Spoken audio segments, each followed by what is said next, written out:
Dans cette seconde vidéo du chapitre 5, nous allons à présent nous intéresser au phénomène de la sélection adverse. Donc, comme on l'avait évoqué à la fin de la vidéo précédente, la sélection adverse, c'est ce qu'on appelle la situation d'asymétrie d'information pré-contractuelle, c'est-à-dire les problèmes d'information qui se posent avant même que l'échange entre les parties ne prenne place. Plus précisément, comment est-ce que nous allons définir la sélection adverse? Eh bien, c'est une situation qui survient lorsqu'il y a inobservabilité d'une caractéristique inaltérable du bien échangé par un des partenaires. Donc, c'est l'idée que dans tout échange entre deux agents économiques, une des parties peut disposer d'une information privilégiée sur une des caractéristiques du bien qui sera échangé ou du service qui sera échangé. Et cette caractéristique inaltérable, elle n'est pas connue de l'autre partie. On voit de facto immédiatement quel type de comportement opportuniste cela peut générer, puisque cet avantage informationnel peut être utilisé par l'agent économique qui en dispose de manière à en tirer profit, c'est-à-dire qu'il va potentiellement essayer de cacher cette information ou de la transformer. Et la conséquence de cela, elle est très importante en termes d'équilibre économique, puisque, et c'est notamment ce qui a été montré par Akerlof dans son fameux article de Market Parliaments en 1970, c'est que cela peut conduire à un effondrement partiel du marché. On entend par là que certaines transactions qui auraient pu avoir lieu si l'information était parfaite entre les parties ne vont pas avoir lieu et finalement le marché va se rétrécir et une partie de celui-ci va disparaître. Alors, Akerlof développe effectivement l'exemple dans son article du marché des voitures d'occasion. Et donc, le raisonnement est le suivant. On peut prendre ce marché spécifique et regarder est-ce qu'il satisfait ou non les 5 conditions de la concurrence pure et parfaite. L'atomicité est respectée. Il y a une multitude de vendeurs de voitures d'occasion et une multitude d'acheteurs potentiels. Donc, de ce côté-là, tout va bien.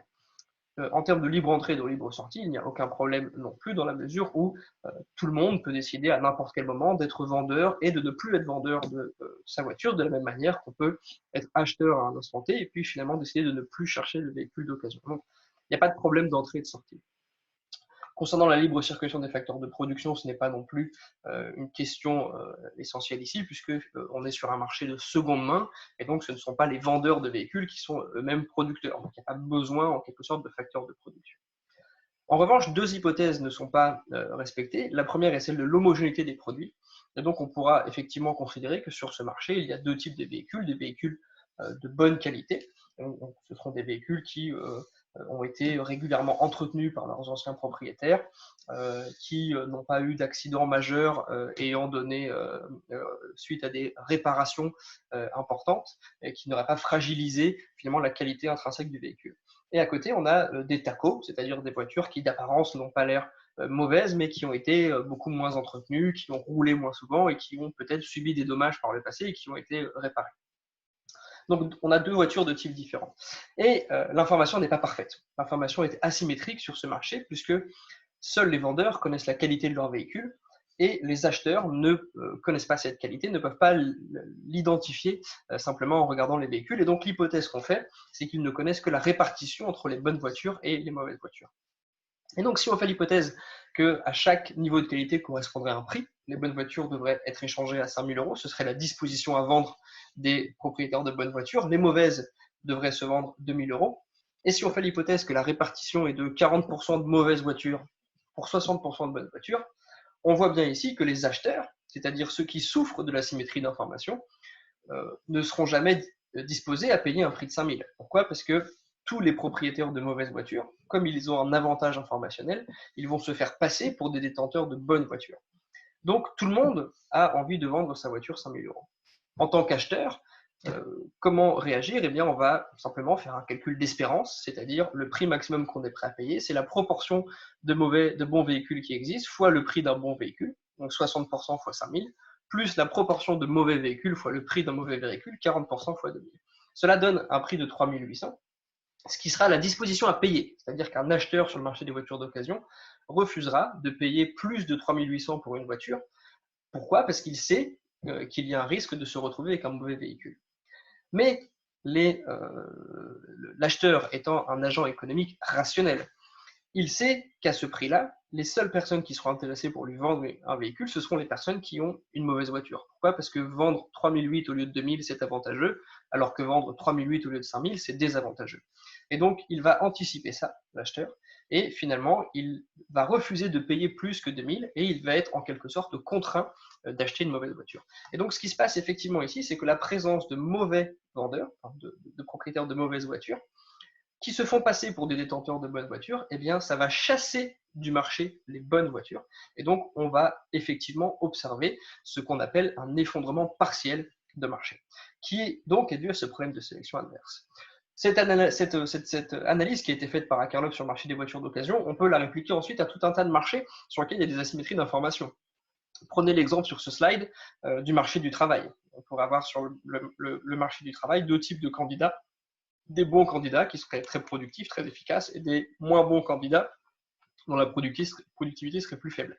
Chacun méritant, en quelque sorte, un salaire qui serait différent, l'employeur qui ne pourrait pas distinguer entre les bons et les mauvais candidats, tout le monde ayant intérêt à se faire passer pour de bons candidats, devrait proposer un salaire qui correspondrait à un calcul d'espérance, exactement de la même manière que sur le slide précédent. On pourrait supposer que le salaire ne pourrait pas dépasser 38 euros.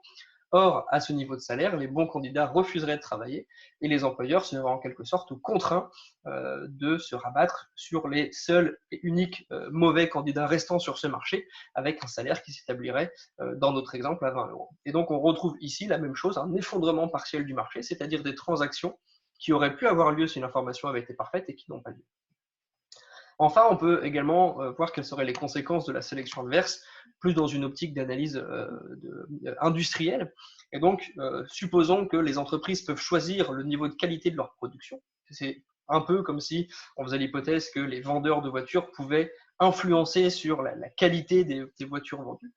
Eh bien, ici, le fait que l'information soit asymétrique et qu'il puisse y avoir une tentation pour les mauvais vendeurs de se faire passer pour des bons vendeurs, eh bien, ça va réduire l'incitation que pourraient avoir les bons vendeurs à proposer des produits de bonne qualité. Effectivement, quel est l'intérêt de proposer des produits de bonne qualité si une autre entreprise peut profiter de la symétrie d'information qu'il existe entre elle et les consommateurs pour se faire passer, elle aussi, pour une entreprise qui propose des produits d'une qualité équivalente à la vôtre. Et donc, si une entreprise ne peut pas s'approprier intégralement les bénéfices de la production d'un bien de haute qualité à cause de cette asymétrie d'information, eh bien, elle aura tendance à baisser la qualité. Et donc, ça a des conséquences économiques négatives puisque ça fait que ça ne correspond pas forcément aux préférences des consommateurs. Certains auraient voulu avoir accès à des biens de meilleure qualité et surtout, ça occasionne ce qu'on appelle une inefficacité allocative sur le marché. Donc, dit autrement, certaines actions économiques qui auraient été économiquement optimales ne sont pas mises en place à cause de la symétrie d'information. Alors, évidemment, il est toutefois possible d'atteindre l'équilibre. C'est-à-dire qu'il y a un effondrement partiel de marché qui peut être résolu, et donc on peut revenir à une situation où on aura un équilibre de marché complet, puisqu'il existe des solutions empiriques à la sélection inverse. Ce que vous avez dans les 3 slides qui suivent, c'est la liste des solutions qui peuvent exister. On peut par exemple proposer des garanties ou des assurances. Donc les garanties vont rétablir la confiance sur le marché, puisque les consommateurs vont accepter de payer plus cher pour avoir accès à une meilleure qualité. On peut également penser aux obligations légales qui vont supplanter les garanties explicites lorsqu'elles existent. C'est-à-dire qu'ici, il n'est même plus utile de codifier des contraintes de qualité dans une garantie explicite puisqu'on sait que les produits doivent respecter un certain niveau de qualité qui est prérequis. On peut également penser à la réputation, notamment le fait que les individus échangent de manière fréquente entre eux. Eh bien, cela fait qu'ils vont développer une confiance mutuelle qui va permettre de résoudre les problèmes liés à la symétrie d'information. On peut également penser à l'expertise. Il est possible, effectivement, pour une façon de réduire la symétrie d'information et d'avoir recours à des experts externes, comme des associations de consommateurs, qui seront en mesure de distinguer les firmes selon que la qualité qui est annoncée est effectivement conforme aux engagements de l'entreprise. Et donc ça, par exemple, le fait que les associations de consommateurs existent et qu'on puisse faire appel à des experts pour comparer les produits ou les services qui sont proposés par des entreprises, c'est une façon de résoudre le problème évoqué tout à l'heure d'inefficacité, de non-optimalité de l'efficacité allocative.